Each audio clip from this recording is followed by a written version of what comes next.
পাকিস্তানকে গোপন তথ্য পাচারের অভিযোগে গ্রেফতার ইউটিউবার জ্যোতি মালহোত্রা। হরিয়ানার বাসিন্দা ও জনপ্রিয় ইউটিউব চ্যানেল ট্রাভেল উইথ জো এর নির্মাতা জ্যোতি মালহোত্রাকে গ্রেফতার করা হয়েছে পাকিস্তানের কাছে ভারতের গোপন তথ্য পাচারের অভিযোগে।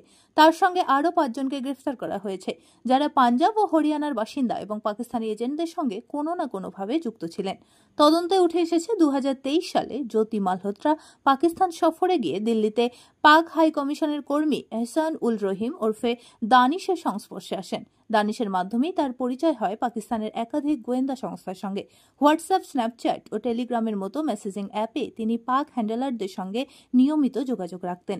এদের মধ্যে অন্যতম ছিলেন শাকির ওরফে রানা শাহবাজ, যাকে তিনি মোবাইলে জাট রন্ধোয়া নামে সেভ করেছিলেন। গোয়েন্দা সংস্থার দাবি, জ্যোতি ভারতের বিভিন্ন গুরুত্বপূর্ণ স্থান সম্পর্কে তথ্য পাকিস্তানে পাঠাতেন এবং সামাজিক মাধ্যমে পাকিস্তানের পক্ষে ইতিবাচক প্রচার করতেন। এমনকি এক পাক গোয়েন্দা এজেন্টের সঙ্গে তার ব্যক্তিগত সম্পর্ক গড়ে ওঠে এবং তারা একসঙ্গে বালি ও ইন্দোনেশিয়া সফরেও যান। এই ঘটনায় জাতীয় নিরাপত্তা নিয়ে উদ্বেগ দেখা দিয়েছে এবং তদন্ত এখনও চলমান।